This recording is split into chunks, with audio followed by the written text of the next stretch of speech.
নমস্কার বন্ধুরা, দিশানের রান্নাঘরে সবাইকে স্বাগত। আশা করছি আপনারা সকলে খুবই ভালো আছেন। আজকে আবার একটা নতুন রেসিপি নিয়ে চলে এসেছি।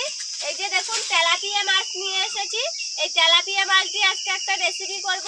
মা এই মাছগুলো কেটে নিচ্ছে। ভিডিওটি স্কিপ না করে সম্পূর্ণ দেখতে থাকুন।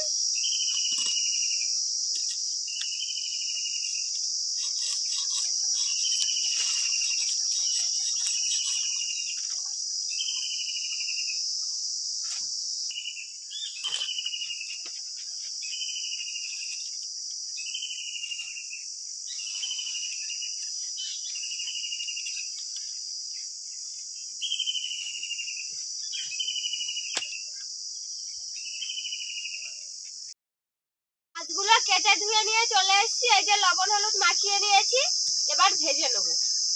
আজকে এই তেলাপিয়া মাছ দিয়ে ঠাম্মার হাতের একটা পুরনো দিনের রেসিপি আপনাদেরকে করে দেখাবো। সেই জন্য দেখুন মাছগুলো এবার ভেজে নেব।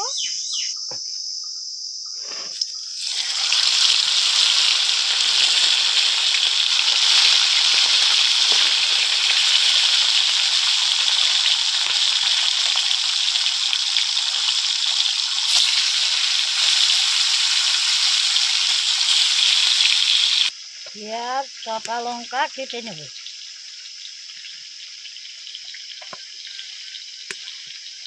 আজকে তেলাপিয়া মাছের ডালনা বানাবো আলু দিয়ে। আলু সেদ্ধ করে নিয়েছি, আলুটা এবার ভেঙে নেব।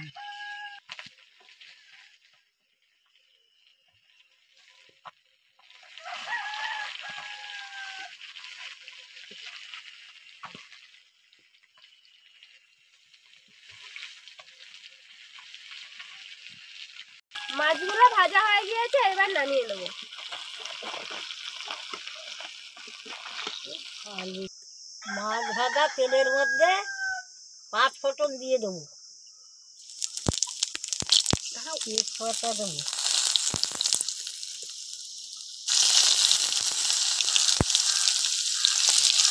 রসুন কুচি, তারপর পেঁয়াজ কুচি,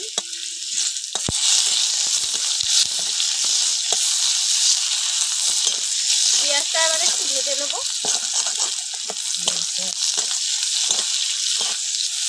লঙ্কা কুচি,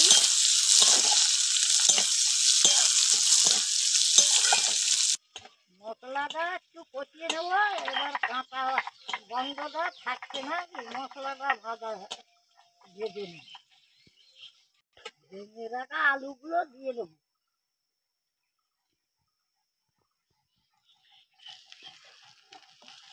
আলুটা আমি কষিয়ে নেব। এবার যত ভালো কষাবো তত ভালো লাগে।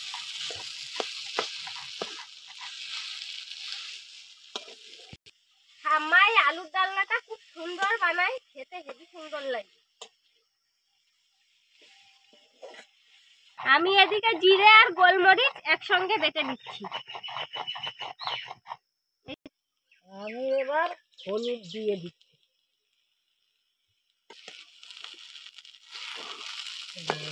এবার আর লবণ দিয়ে দিচ্ছি।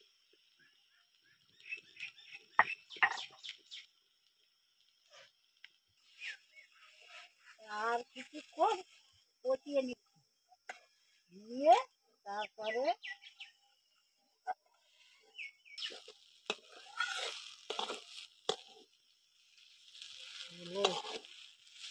এবার আমি জল দিয়ে দেবো।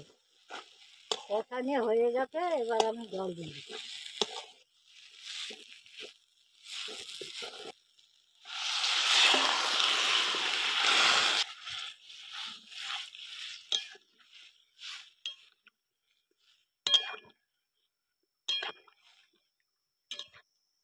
মাছগুলো দেবো, আলু ফুটে উঠেছে জলটা, এবার মাছগুলো দিয়ে দেবো।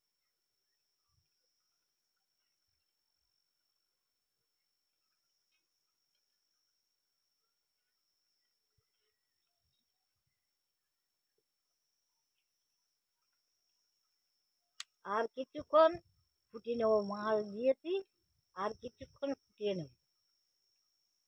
বন্ধুরা, এরকম আরো নতুন নতুন রেসিপি দেখতে আমাদের চ্যানেলটিকে সাবস্ক্রাইব করবেন আর অবশ্যই পাশে থাকা বেল আইকনটি প্রেস করবেন, তাহলে আমরা নতুন কোনো ভিডিও আপলোড করলে নোটিফিকেশন আপনাদের কাছে পৌঁছে যাবে।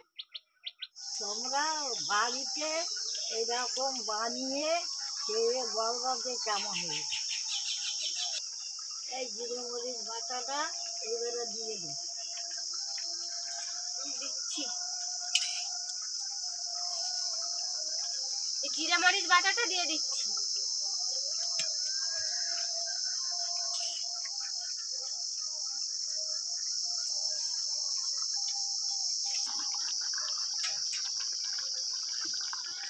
এই গরমের সময় খুবই কম তেল মশলা দিয়ে তৈরি এই রেসিপিটা, আপনারাও বাড়িতে এইভাবে তৈরি করে খেয়ে দেখবেন, খুব সুন্দর লাগে। আর এটা একটা পুরোনো দিনের রেসিপি, আপনারা অবশ্যই বাড়িতে একবার তৈরি করবেন। পুরো ভিডিওটি দেখার জন্য ধন্যবাদ। হয়ে গিয়েছে আলুর ডালনা তেলাপিয়া মাছ দিয়ে, এবার নামিয়ে নেব।